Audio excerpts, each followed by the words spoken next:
이게 무슨 대출을 줘서 집값을 잡는 거고 이게 무슨 대출을 줘가지고 통장을 떨어뜨리는 겁니까? 그러니까 약간 이런 대책이 어딨어? 사람들이 느끼기에는 뭐 이 사람들 장난하나? 사실 둔촌주공을 그렇게 안 해놨잖아요? 서울 집값 이렇게 안 뛰었어요? 제가 볼 땐 그래요. 준비가 안 됐으면 계약하면 안 되죠. 왜 준비를 안 됐는데 계약을 해가지고.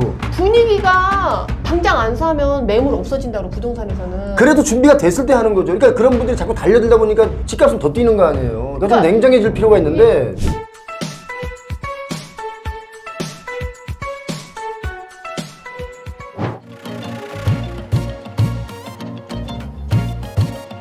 9월 돼서 엄청 분위기가 많이 바뀌고 현장이 정말 혼란의 도가니라고 말씀드릴 수 있을 것 같아요. 아니 9월 들어서 지금 대출 조였잖아요. 그것 때문에 그런 거죠? 그렇죠. 그 중에서도 지금 전세대출 DSR을 은행에서 내부 규정으로 규제를 하겠다라고 해가지고 지금 현장에서는 혼란이 진짜 거듭하고 있어요. 야, 이게 사실 그 여러 가지를 저희가 설명을 많이 했는데도 불구하고 이게 코에 걸면 코걸이, 귀에 걸면 귀걸이인 경우가 많아서 은행이 자의적으로 해석하는 경우도 좀 없지 않아 있지 않습니까? 그렇죠. 솔직히 지금 이렇게 어떻게 하겠다라고 대체적으로 쓸 것들을 발표를 했지만 사실 사람들이 반발이 심하고 지금 말이 많이 나오면 사람들이 그거를 강행하기가 쉽지 않을 수도 있어요. 어허. 그래서 지금 사실은 각종 은행에서 예. 뭐 DSR을 내부 관리 규정으로 해서 이렇게 뭐 MCI, MCG를 뭐 없애겠다, 기간을 줄이겠다, 뭐 기준금리를 수도권과 지방을 다르겠다, 뭐 각종 뭐 다양한 방법들을 써서 총량 규제를 하겠다라는 건데 예. 당장 지금 올림픽 파크포레온 입주가 11월 와 있는데 기존의 사람들은 대출 나온다고 알고 있는데 갑자기 안 나오면 지금 11월 코앞인데. 아니 둔촌주공 그 올림픽 파크 포레오는 실거주도 유예해 줬잖아요. 네네.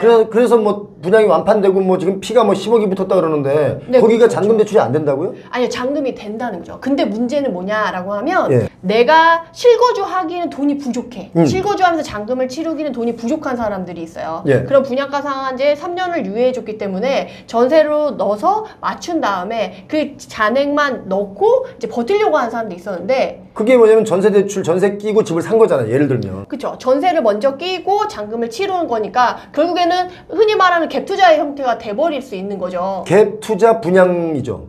그렇게 얘기할 수가 있겠네요. 갭 투자 분양. 요즘 네네. 분양 자체가 실거주를 유예해 준 경우가 있기 때문에 실거주를 안 하고 그냥 갭 투자로 분양받으신 분들이 있는 거예요. 근데 그분들이 지금 대출을 못 받는 건가요? 아니면 대출을 못 받을 수 있겠다라고 지금 불안 상황이 된 거죠. 근데 은행에서는 지금 12,000세에다 걸려 있으니까 엄청 목소리가 클 거 아니에요. 12,000명의 목소리가 있으니까 그쵸. 12,000명이 아니죠. 세대 수가 12,000명이니까 거기에 3인 가구, 4인 가구 하면 뭐 6만 명 이상이 네, 막 지금 해줘요. 네, 지금 난리. 전화통이 불이 났대요. 지금 부동산도 전화통이 불이 나고 은행도 지금 불이 나가지고. 지금 둔촌주공 같은 경우는 그러면 어떻게 되는 거예요? 대출이 되는 거예요? 안 되는 거예요? 그것도 은행에서 뭐 거기는 아니다, 뭐 기간은 10월 말까지 하겠다, 이렇게 또 후속적으로 막 말이 막 나오는데. 서로 얘기가 좀 달라요? 그러니까 은행마다 어떻게 하겠다라는 게 다른 거예요. 그러면서 은행에서는 막 여론의 문매를 맞을 것 같으니까 갑작스럽게 발표를 한 거잖아요. 예. 그러다 보니까 난 된 줄 알았는데 몇 달 만에 이거 돈을 만들 수 없는 상황에서 이렇게 갑작스러운 발표가 이루어진 거라서 그거에 대한 이제 반발이 되는 이렇게 많이 나오니까 한 발짝 물러서거나 뭐 내부 관리 규정으로 하라고 하니까 사실 이거는 딱 정해진 게 은행에서 그냥 이렇게 하겠다라고 하면 그게 되는 거예요. 근데 은행이 스스로 내부 규정을 만들어서 자기들이 이번엔 눈치 봐서 이렇게 하겠다. 그러니까 금융 감독 쪽에서 뭔가 약간 제재를 가할 것 같으니까 먼저 이렇게 발발 기는 거 아니에요? 그렇죠. 총량 규제를 하라고 하니까 예. 총량 규제를 금리 인상으로 하다가 그렇게 해서 안 되니까. 그렇게만 너무 쉽게 하는 거 아니냐, 너무 쉽게 가는 거 아니냐. 금리 인상으로만 총량 규제를 하려다 보니까 니네가 너무 많은 돈을 이익을 보는 거 아니냐? 저축한 돈은 왜 금리를 안 올려주고 대출만 금리를 올려서 이걸 규제하냐? 그렇죠. 그러면서 은행 이익만 가져가지 말고 더 세부적으로 디테일한 이 관리 규정을 만들어라 해서 이제 지금 뭐 MCI, MCG를 뭐 빼내, 기간을 줄이네, 예. 뭐 전세대출 DSR을 넣네, 맞네 이런 얘기가 나오는 건데 문제는 이게 내부 관리 규정이다 보니까 은행에 따라서 코에 걸면 코걸이가 될 수가 있고 분위기에 따라서 바뀔 수 있는 여지가 있다라는 거죠. 지금 둔촌주공을 제가 엊그저께 체크를 했는데 네. 정확하게 뭐냐면 둔촌주공의 경우 갭 투자, 그러니까 전세를 끼고 이걸 이제 내가 살려고 그래서 실거주 3년 유예를 해줬잖아요. 이런 분들이 그럼 나도 전세 대출을 들어오는 사람들이 못 받는 거 아니냐? 그렇죠. 이걸 물어본 거예요. 그랬더니 네네. 은행에서 뭐라고 했냐면 일단 분양을 받은 사람, 분양권을 가지고 있는 사람은 이걸 실질 소유라고 보기 때문에 이분들은 대출을 해주겠다. 전세 대출을. 그러니까 말이 이상하잖아요. 왜냐면 집이라는 게 소유주라는 거와 분양권자는 다른 개념이에요. 사실. 그쵸. 왜냐면 소유주는 진짜 이름이 그게 내 앞으로 돼 있을 때가 소유주예요. 그러니까 조합원들의 경우는 소유주예요. 그런데 분양받으신 분들 있죠? 이분들은 소유주가 아니에요. 솔직하게 말하면. 신탁사가 소유주예요. 따지고 보면. 그리고 잔금 치르는 날 신탁사에서 개인의 명의로 넘어오잖아요. 소유주가 바뀌잖아요. 그런데 이건 왜 그걸 소유주라고 인정하겠다. 그러니까 뭐냐면 이것도 자의적으로 본인들이 해석한 거 아니에요. 그쵸. 이해하셨죠? 네네네. 듣는 사람 입장에서는 이게 불안한 거예요. 아, 되냐 안 되냐? 네. 그리고 은행에서는 누구는 된다고 그러고 누구는 안 된다고 그러고 은행마다 또 말이 틀리고. 자, 표용호 TV에서 이거 정리해 드릴게요. 확실하게. 됩니까 안 됩니까? 모르는 거예요.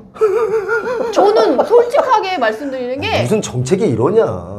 아니, 헷갈리게 만들고. 이게 지금 막 반발이 심하잖아요? 예. 그러면 또 한 발짝 물러날 수 있어요. 기간이 10월 말까지다 이런 은행도 있었어요. 뉴스에 나왔더라고요. 전세 대출을 조이는 것을 10월 말까지다? 네. 그럼 왜 기간을 조여요? 한정한다. 그러면은 둔전주공 11월부터 입주니까 해당이 안 되는 거예요. 사람들이 불안한 거지. 근데 그러니까 이제 둔전주공이 11월 달에 입주니까 그건 살려줄 요량으로 미리 이제 밀밥 까는 거죠. 네, 뭐냐면 기간이 10월 말까지다. 그 기간이 10월 말까지면 9월, 10월 두 달 동안 대출을 조인다는 거잖아요. 그러니까 한시적으로만. 이게 무슨 대출을 조여서 집값을 잡는 거고 이게 무슨 대출을 조여가지고 통영을 떨어뜨리는 겁니까? 그러니까 약간 이런 대책이 어딨어? 사람들이 느끼기에는 뭐 이 사람들 장난하나? 아니 우리 박 PD님, 제가 엊그저께 영상에서 그런 얘기 한 적 있죠. 이거 사실 이런 규제가 오면 집값이 하락할 수밖에 없다. 왜냐면 유동성 자체를 조였기 때문에. 그런데 이거 제가 그때 분명히 그랬어요. 근데 사실 미안하지만 제 예측이 틀릴 수도 있다. 왜 틀리냐면 정부에서 이 규제를 이제 안 할게요. 그만할게요. 이러면 다시 막 올라간다. 제가 그 얘기 했어요, 안 했어요?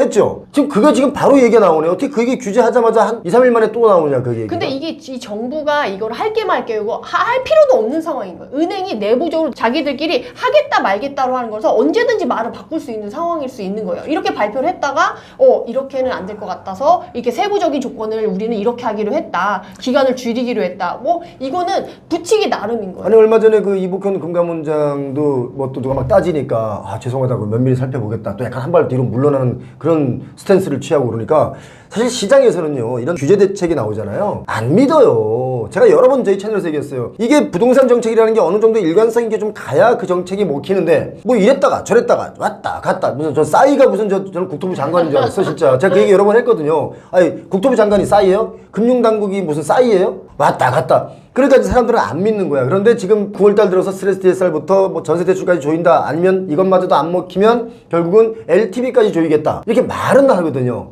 실질적으로는 그렇게 나오는 건 없다. 이거잖아요. 그럴 수도 있고 아닐 수도 있죠. 근데 문제는 이게 우리가 반발을 안 하잖아요. 이렇게 발표를 했는데 그러니까 결국에는 이렇게 대책을 딱 발표하고 반응을 보는 거예요. 간을 보는 거야. 그래서 사람들이 이제 반응이 받아들일 것 같다. 그러면 이게 생각대로 가고 이게 반발이 생각보다 너무 심하다. 그러면 한 발 물러서는 그런 거죠. 말 한 적 없어요. 바꾸는 거죠.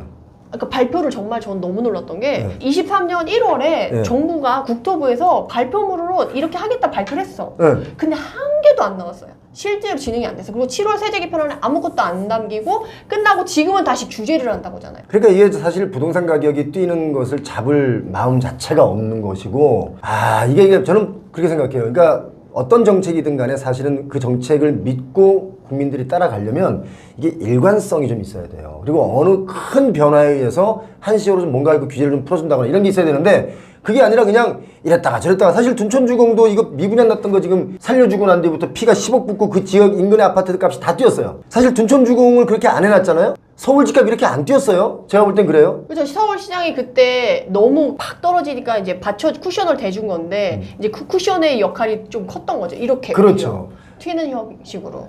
그래서 9월달 들어가지고 이런 식으로 왔다 갔다 많이 하게 되니까 사람들이 혼란스럽고 그러다 보니까 내가 내 집 마련하려고 하시는 분들 중에 지금 계약금을 쏜 분들이 계신데 그렇지. 뒤늦게 너무 현타가 오시는 거예요.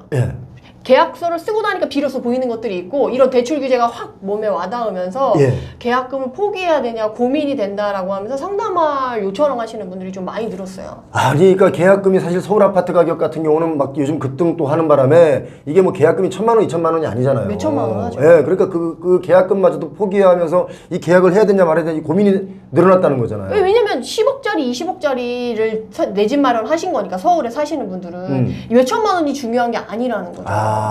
이게 지금 전세 대출을 조인 것이 가장 큰 영향이 있는 거 아니에요? 그죠. 왜냐면 본인이 충분한 자산이 없는 상태에서 내 집 마련을 하려고 미리 가격이 오를 것 같으니까 전세를 끼고 미리 사놨다가 나중에 돈 모으면 들어가야지 하셨던 분들이 꽤 많으신데 근데 돈 모으면 들어가야지 하지만 돈 모으면 들어가는 분들이 있겠지만 다시 집값이 뛰면 그걸 또 다시 팔아가지고 이제 갭으로 많이 이익을 보려는 분들이 좀 숫자가 있어요. 저희가 조사를 해보니까 서울에 지금 거래량이 늘었잖아요. 25% 이상 갭 투자 전세를 끼고 아파트를 산 거예요. 이분들은 나중에 돈을 벌어서 이제 그걸 다 갖고 어떻게 이제 본인들이 들어가 살려는 분도 있겠지만 다시 팔려는 분들이 24%였어요. 4명 중에 1명은 그렇게 갭 투자로 집값이 뛰면 다시 팔 거다. 이런 분들이 집을 산 거예요. 그래서 갭 투자의 투기를 줄여서 뭔가 총량을 잡아보겠다. 이런 걸로 때문에 전세 대출을 좀 조인 게 아닌가 싶은데 그것도 좀 제가 볼 때는 또 언제 마음 바뀔지 모른다. 네네. 그래서 결국에는 이 계약금을 포기하는 마음까지 생긴 분들은 뭐가 문제냐면 준비가 안 돼 있다. 내 집 마련을 살 준비가 안 돼 있다. 사실 만약에 내가 내 집 마련 한다고 계약금을 쏴서 포기한다고 해요. 몇 천만 원이 순식간에 날아가는 거예요. 죄송하지만 이거 진짜 죄송한데요. 준비가 안 돼 있으면 계약하면 안 되죠. 왜 준비를 안 됐는데 계약을 해가지고 분위기가 당장 안 사면 매물 없어진다고 부동산에서는. 그래도 준비가 됐을 때 하는 거죠. 그러니까 그런 분들이 자꾸 달려들다 보니까 집값은 더 뛰는 거 아니에요. 그러니까 좀 냉정해질 필요가 있는데 공포 분위기, 못 살 것 같다는 두려움 이런 공포가 그러니까 신문에 지금 연일 뭐 공급 부족이다, 뭐 신규 아파트 가격 더 오른다, 오늘이 제일 싸다 이런 뉴스를 계속 내보내고 이런 공급자에 의한 뿌려지는 뉴스들을 계속 내다 보니까 불안 심리니까 감당도 안 되고 무리도 해가지고 뭐 이렇게 올라탔다가 계약금도 띠끼는 경우가 있는 거잖아요. 그렇죠.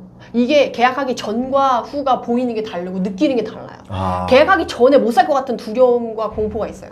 계약하고 나면 내가 최고점에 산 게 아닐까, 집값이 떨어지지 않을까, 그리고 내가 지금 돈이 없어서 전세 놓고 하려고 했는데 지금 대출 규제가 확 터지니까 이거 못 맞추는 거 아닌가. 뒤늦게서야 이제 비로소 보이는 것들, 느끼게 되는 것들 때문에 이런 상담을 요청하시는 분들이 꽤 되시더라고요. 자, 그럼 여기서 우리 메디테라님은 이런 케이스의 경우를 실질적으로 많이 접해보셨잖아요. 아니, 상담도 정말 그러면 많이 사실 했어요. 솔직하게 말씀드리면 실수요자, 네네. 내가 내 집을 마련하려는 분들 입장에서는 이거 이러지도 못하고 저러지도 못하는 상황에 놓여 있거든요. 어떤 선택이 좋은지를 헷갈려 한단 말이에요. 그럼 내 집 마련하시는 분들은 어떻게 하면 되는 거예요?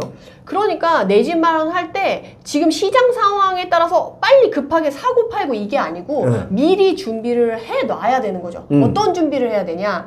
나한테 내 자산 상황을 점검하고 그 상황에 맞는 그 후보지를 몇 개 고른 다음에 거기 안에서 임장을 가서 내가 이 가격이면 납득할 수 있어 하는 기준, 가격 기준을 정한 다음에 그거에 맞춰서 모니터링하고 기다리고 있다가 그 가격이 오면 바로 액션을 취하는 사람들이 22년 하반기 그 사람들이거든요. 아, 집값이 많이 떨어졌을 때 샀던? 네. 아니 그런데 이걸 너무 모르면 이제 못 사잖아요. 그럼 이런 거 뭐 교육하거나 이런 거 알려주는 데는 없어요? 아, 그런 데가 없어가지고 제가 이참에 내 집 마련할 때 최소한 요것들은 알고 해야지 내 자산을 지킬 수 있고 그런 식으로 계약을 포기하는 상황에까지는 안 갈 수 있어가지고 그런 것들에 대해서 정말 내 돈을 지킬 수 있는 것들을 알려드리려고 좀 준비를 하고 있어요. 사실 좀 배워야 돼요. 어떤 분들 보니까 이 부동산에 대해서 너무 모르고 그냥 막 달려들었다가 피해보는 분들이 한둘이 아니에요. 솔직히 계약금 포기한 사례는 전 진짜 많이 봤어요. 저한테 배우신 분들 중에 뒤늦게 계약하고 나서 현타가 오시고 현실적인 문제들이 보이면서 계약금을 포기하시는 분들이 꽤 많은 걸 봤어요. 몇 천만 원 버는 것도 너무 힘든데 몇 천만 원 까먹는 거 그거 진짜 너무 그건 마음이 아픈 일이에요. 근데 대표님 그거 혹시 아세요? 뭐요? 계약서를 쓰고 계약금을 보냈어요. 근데 그 계약금을 포기하지 않고도 그 집을 사지 않을 수 있는 방법이 있어요. 그런 게 있습니까? 네. 저는 지금 처음 듣는 얘기인데. 계약금을 지킬 수 있는 방법이 있어요. 그래서 이 방법을 아냐 모르냐에 따라서 천당과 지역으로 오가거든요.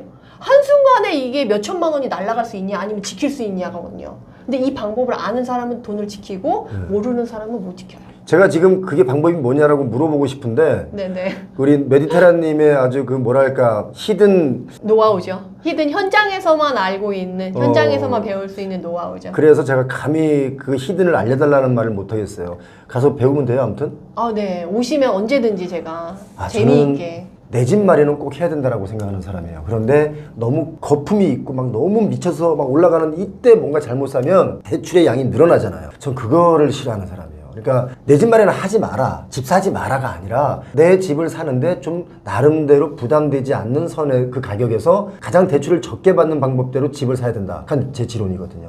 맞죠.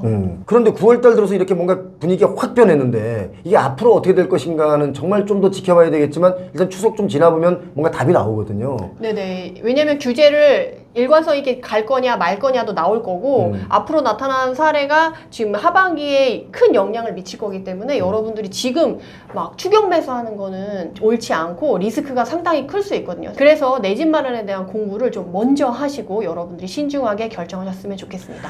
야, 우리 메디테라님이 뭐 발로 뛰는 거는 사실 저도 발로 많이 뛰는데 어디 가면 표용호가 임장 간 거 많이 봤다 그래요. 근데 메디테라님은 저보다 한 10배 정도 임장을 많이 다녀. 나 진짜 아니 체력이 돼요?